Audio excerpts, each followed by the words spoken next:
ৰিজাল্টটো মই নিদিওঁ, এইটো আমাৰ উচ্চতৰ মাধ্যমিক শিক্ষা সংসদ এটা অট'নমাছ বডি, গতিকে তেওঁলোকে মোক জনাইছে যে সঠিক সময়তে ফলাফল প্ৰকাশ পাব।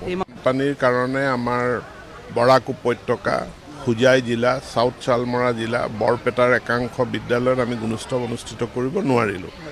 সেইখিনি বিদ্যালয়ত আমি এতিয়া গুণোৎসৱ কেইদিনমানৰ ভিতৰতে আমি অনুষ্ঠিত কৰিম।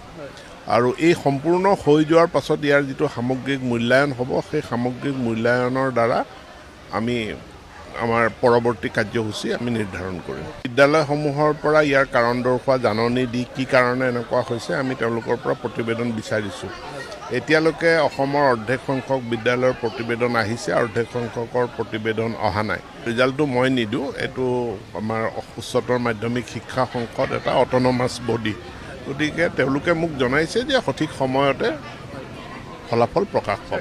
ৰিজাল্টটো মই নিদিওঁ, এইটো আমাৰ উচ্চতৰ মাধ্যমিক শিক্ষা সংসদ এটা অট'নমাছ বডি, গতিকে তেওঁলোকে মোক জনাইছে যে সঠিক সময়তে ফলাফল প্ৰকাশ পাব।